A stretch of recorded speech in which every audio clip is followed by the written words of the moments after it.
The night before our wedding, my fiancé posted, "One last fling before I'm stuck with him." I saw it and said, "You're right." I canceled the wedding while she was asleep and left a note on her pillow. "You're not stuck anymore. Get out." Original post. 31 male, should have been getting married today. Should have been the happiest day of my life. Instead, I'm sitting in a hotel room writing this while vendors are scrambling to cancel everything. Last night was supposed to be our rehearsal dinner. We'd done the whole traditional thing, kept it small, just immediate family and the wedding party. Dinner went fine. Everyone was happy, excited. My fiancé, 29, seemed normal. Maybe a little too much wine, but whatever. Wedding nerves, right? We'd agreed to spend the night apart. Old-fashioned, sure, but her mom wanted it that way. So I went back to my place. She went to stay at her maid of honor's apartment with the bridesmaids for their last night of freedom thing. Around 1 a.m., couldn't sleep. Too hyped up. Started scrolling Instagram to kill time. That's when I saw it. My fiancée had posted to her close friend's story. Thing is, I'm on her close friends list. Or I was. Maybe she forgot. Maybe she was too drunk to care. The post, a video of her and the bridesmaids at some bar. She's dancing, laughing, having fun. Normal bachelorette party stuff. But the caption, "One last fling before I'm stuck with him, forever, faced with tears of joy, pray for me, y'all." Then another story, maybe 10 minutes later. Her making out with some random dude at the bar. Caption, "What he doesn't know won't hurt him," woman shrugging. I stared at my phone for probably 20 minutes. Numb. Then the numbness turned into this cold, crystal clear clarity. Didn't call her. Didn't text. Didn't confront anyone. Just started making calls. 1:30 a.m. Called the venue. 24-hour emergency line. Explained there was a family emergency and I needed to cancel immediately. They were sympathetic but firm about the deposit. Whatever. $8,000 gone. Worth every penny. 2 a.m. Email the caterer, florist, photographer, DJ, everyone. Mass email. Wedding canceled due to unforeseen circumstances. Please send final invoices for cancellation fees. 2:30 a.m. Call my best man. He answered groggy, but woke up fast when I explained. "Bro, are you sure?" Maybe she was just drunk and she was sober enough to post about it twice. I'm done. He didn't argue after that. Just said he'd handle telling the groomsmen. 3 a.m. Drove to my fiancé's apartment. Still had my key. Let myself in quietly. She wasn't home yet. Still out celebrating her last fling, I guess. Packed up everything of mine. Clothes, toiletries, the coffee maker I'd bought, books, everything. Took about an hour. Left it all by the door. Then I sat down and wrote a note. Left it on her pillow. Saw your Instagram stories. You're right. You shouldn't feel stuck. Consider yourself unstuck. Wedding's canceled. Your stuff is at the apartment still, but my name's on the lease. You have 30 days to find a new place as per the lease agreement since you're not on it. Keys are on the counter. Don't contact me. Left my key on the counter. Drove to a hotel. Called my parents at 5 a.m. to tell them before they left for the ceremony venue. My mom cried. My dad was silent for a minute, then said, "Did she cheat?" "Yeah." "Then you did the right thing. We'll handle telling people on our end." It's 11 a.m. now. The wedding was supposed to start at 2 p.m. My phone's been blowing up. Her maid of honor called 15 times. Blocked. Her mom called 8 times. Blocked. She finally called at 10 a.m. I answered. What the actual hell is going on? Why are the vendors calling me about cancellations? Check your Instagram stories from last night. Silence. Then, oh my God. Babe, I was drunk. I didn't mean. You meant enough to cheat on me the night before our wedding. We're done. You can't just cancel everything without talking to me. I just did. You've got 30 days to move out. Legally, that's all I owe you. Hung up. Blocked her number. Best decision I ever made. Update 1. 3 days later. Well, the fallout has been something else. First, let me address the common questions from comments. Yes, the apartment is solely in my name. We've been living together for 2 years. She moved into my place. Never added her to the lease because we were saving it for after the wedding when we planned to buy a house. Dodged a bullet there. Yes, I have screenshots of the Instagram stories. Saved them immediately. She deleted them within an hour of posting, but too late. Also have witnesses Apparently half the bridesmaids saw her making out with that guy. The money situation, wedding was going to cost about $35,000 total. We'd split it roughly 60/40ths, with me covering $21,000 and her covering $14,000. My parents contributed $10,000 of my portion as a wedding gift. Her parents contributed nothing. They don't believe in paying for weddings. Cancellation fees ended up being about $12,000 total. Venue was the biggest hit at $8,000. Caterer gave me a break, only charged $2,000 since they could rebook. Photographer kept $1,500. Florist kept $500. DJ was cool, refunded everything since I gave him 48 hours notice. I'm eating the full $12,000. Not asking her for anything. Just want her gone. Now for the drama. Day 1, Saturday, the would-be wedding day. She showed up at the hotel around 4 p.m.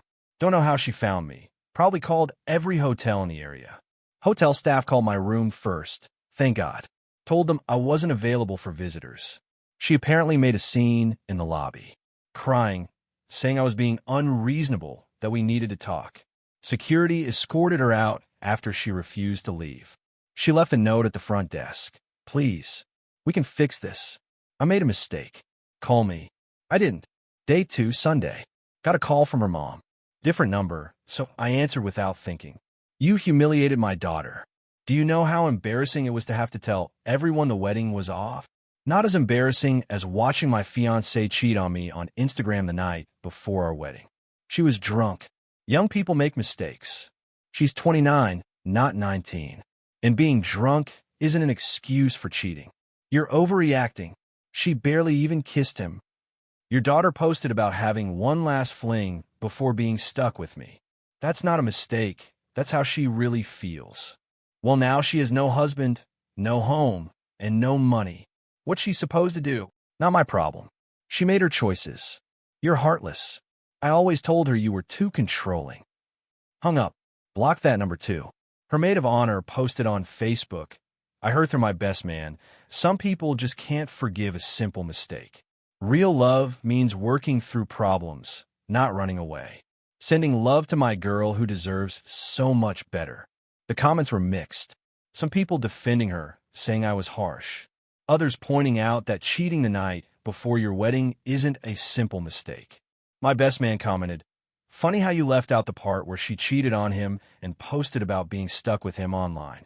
Context matters. Half the bridesmaids apparently sided with him after that.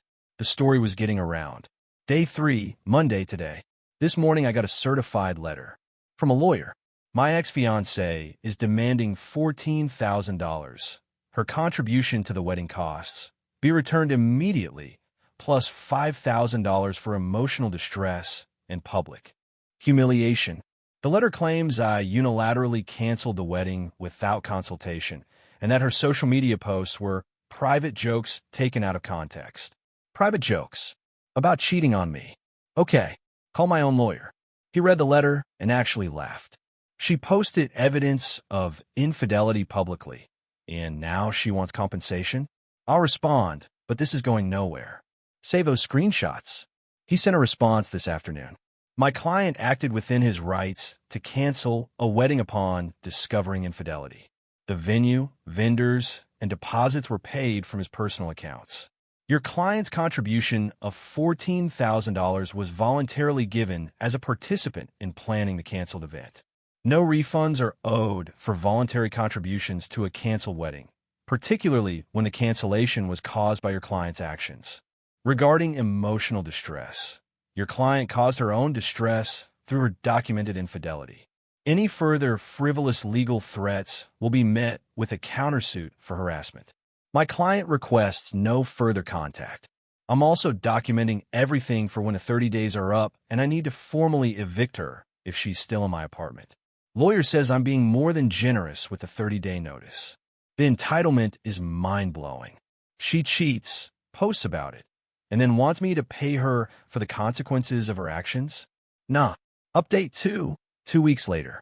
The entitlement has reached levels I didn't think were possible. Strap in. The apartment situation. Day 4 after cancellation, I returned to my apartment. Figured she'd be gone. or at least packing. Nope. She was there, had changed the locks. Yes. She changed the locks on MY apartment, that's an MY name. Stood outside the door, called the police non-emergency line. Explained the situation. My name on lease, she's not on it. She changed my locks. Officer shows up, asks for documentation. I show him the lease. Thank God I keep PDF copies on my phone. My ID matching the lease, everything. He knocks on the door. She answers. Officer, ma'am, this gentleman has documentation showing this is his residence. Did you change the locks? Her, yes. He abandoned me. I have a right to feel safe. Officer, ma'am, you're not on the lease. You can't change locks on a property you don't legally rent. Her, we were supposed to get married. This is basically MY apartment too. Officer, not legally, ma'am. You need to provide him with keys immediately or he can pursue charges. She glared at me, went inside, came back with my new key, threw it at my feet. Officer told her to please cooperate with the move-out process. Told me to document everything and consider filing for formal eviction if she doesn't leave voluntarily. Once inside, I noticed some things. My TV, gone. My PlayStation, gone.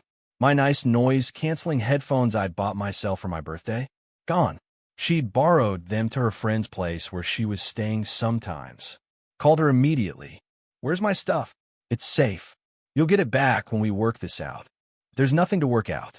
You cheated. It's over. Return my property or I'm filing a police report for theft.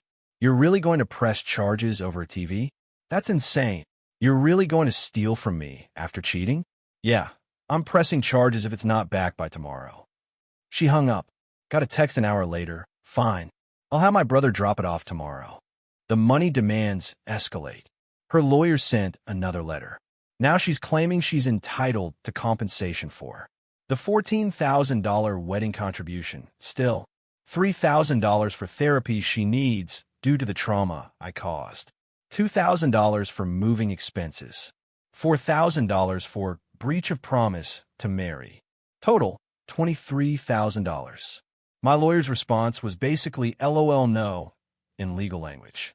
But he added something interesting. He included the Instagram screenshots as evidence of cause for cancellation and noted that her actions caused any financial losses. Apparently, breach of promise to marry is an old law in our state, but almost never succeeds, especially when there's documented infidelity. The family pressure. Her mom started a group text with my parents. Yes, really. We need to talk about the kids and work this out. This is getting out of hand. My mom's response. There's nothing to work out. Your daughter cheated on our son the night before their wedding. He made the right choice. Her mom. It was one mistake. He's throwing away years over one night. My dad. One night that showed her true character. Would you want your son-in-law cheating on your daughter the night before their wedding? Her mom. That's different. My mom. No, it's not. Don't contact us again. My parents blocked her after that. They've been surprisingly solid through this whole thing. The friend group implosion. The mutual friend group has basically split. The bridesmaids and groomsmen were all people we both knew. Some sided with her, saying I'm being cruel and unforgiving. Others saw the screenshots and backed me up. One of the bridesmaids, the only one who wasn't at the bar that night, reached out to me. I need you to know, she'd been talking about that guy for weeks. He's a bartender at the place they went. She'd been going there on girls' nights and flirting with him. This wasn't a random drunk mistake. She'd been planning it. That hit different. This wasn't a spur-of-the-moment drunk decision. She'd been cultivating something with this guy while planning our wedding. I asked if she'd testify to that if needed. She said yes, and she'd tell anyone who asked. Within days, the narrative shifted in the friend group. Suddenly, it wasn't about me being unforgiving. It was about her planning to cheat while I paid for a wedding. Several mutual friends apologized to me. Her friend group shrunk considerably. The latest stunt. Yesterday, day 13, she had movers show up at the apartment while I was at work. She gave them a key, the one she'd had copied before I got the locks changed back. They loaded up not just her stuff, but also my couch that I owned before she moved in, my coffee table, kitchen appliances I'd bought, artwork that was mine, half the dishes and cookware.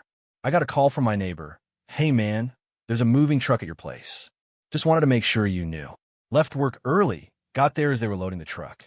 I had photos of my apartment from before she moved in. Thank God for that apartment tour I'd done for insurance purposes. Showed the movers the photos with timestamps. Showed them receipts for the furniture. Explained the situation. Movers were actually really cool about it. Man, this happens more than you'd think. We can't legally take items without proof of ownership. If she can't prove she owns this stuff, we're unloading it. She couldn't. Everything went back. She showed up screaming about how I was stealing her furniture. I pulled up the receipts on my phone. Amazon orders from 2 years before she moved in, credit card statements, everything. Police were called again. They sided with me. Told her to stop attempting to take property that isn't hers. Her new threat: "You're going to regret this. I'll make sure everyone knows what kind of person you really are."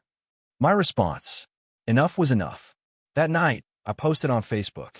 One post, carefully worded. For those asking about the wedding, I discovered infidelity the night before and made the decision to cancel. I have documentation and screenshots proving this. I'm not sharing them publicly out of respect for privacy, but I have them if anyone needs proof. I gave 30 days notice to move out of my apartment, have been more than fair legally, and want no further contact. To those who supported me, thank you. To those spreading false narratives, please stop. The truth is documented and witnesses exist. That's all I'll say publicly. The comments were overwhelmingly supportive. Several people, including that one bridesmaid, commented backing me up. Her maid of honor tried to comment something defending her, but got ratioed hard by people who knew the truth. The leverage shifted completely in my favor, socially and legally. Current status: she has 16 days left to move out. My lawyer has eviction paperwork ready to file if she's not gone by day 31. Her lawyer went quiet after we included the Instagram screenshots and the bridesmaid statement in our response.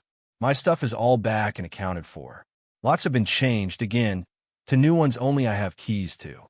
I blocked her on everything after the moving truck incident. All communication now goes through lawyers. The friend group has mostly settled in my favor once the full story got out. Financially, yeah, I'm out $12,000 in cancellation fees. But I saved myself from marrying someone who was actively planning to cheat while I paid for our wedding. Worth every cent. Final update: 35 days after cancellation. It's done. Finally. Day 30. She wasn't out. Shocked, right? Lawyer filed eviction paperwork on day 31 like we'd planned. Due to state laws, she got another 15 days notice for the formal eviction process. Her response? Another legal letter demanding I pay her $5,000 for extended housing costs while she looked for a place. My lawyer's response included an itemized list of every day she'd occupied the apartment rent-free, calculated at fair market rate. Came out to about $2,800 for the 30 days. Added a note that if she wanted to discuss housing costs, we could pursue her for back rent. She dropped the demand real quick. Day 35. Sheriff's deputy showed up to oversee the eviction. She still hadn't packed much. I wasn't there. Lawyer advised me to stay away. But my best man went as my representative with the deputy. According to him, she tried several things. Claimed the furniture was hers. Deputy made her prove it. She couldn't. Said she had no place to go. Deputy said that wasn't the property owner's problem. Tried to take my stuff by accident. Deputy stopped her. Demanded more time. Deputy said no. Legal process was complete. She had 4 hours to pack and leave. Her mom and brother came to help. My best man said it was mostly tense silence except for her mom making passive-aggressive comments about heartless men and throwing a woman out on the street. By 6 p.m., she was gone. Deputy confirmed the apartment was clear. Locks changed one final time. The financial finale. Total cost to me: wedding cancellation fees, $12,000. New locks, 3 times $750. Lawyer fees for eviction and responses, $2,500. Random stuff she broke accidentally before leaving, $300. Total, $15,550. Worth it? Absolutely. She tried one last legal maneuver. Her lawyer filed a small claims suit for the $14,000 wedding contribution return. Court date was last week. She represented her side. I had my lawyer represent mine. Her argument: she contributed money in good faith. Wedding didn't happen. She deserves a refund. My lawyer's counter: she contributed voluntarily to an event that was canceled due to her documented infidelity. Showed the Instagram screenshots, the bridesmaid testimony, everything. Judge took about 5 minutes to deliberate. Ms., you admit the social media posts were yours? Yes, but I was drunk and you did engage with another man the night before your wedding? It was barely anything. Answer the question. Did you kiss another man? Yes. Then the plaintiff's cancellation of the wedding was justified. Your voluntary contributions to a wedding you caused to be canceled are not recoverable. Case dismissed. She tried to argue. Judge shut her down. Ma'am, you're lucky he's not countersuing for the deposits he lost due to your actions. This case is closed. Outside the courthouse, she tried approaching me. We could have worked this out without all this drama. You cheated on me and posted about being stuck with me. There was nothing to work out.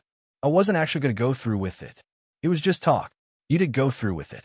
I have video evidence. Fine. I hope you're happy ruining my life. I didn't ruin your life. You did that yourself when you decided to cheat. She started crying. Her mom appeared and started comforting her, glaring at me. I walked away. The aftermath.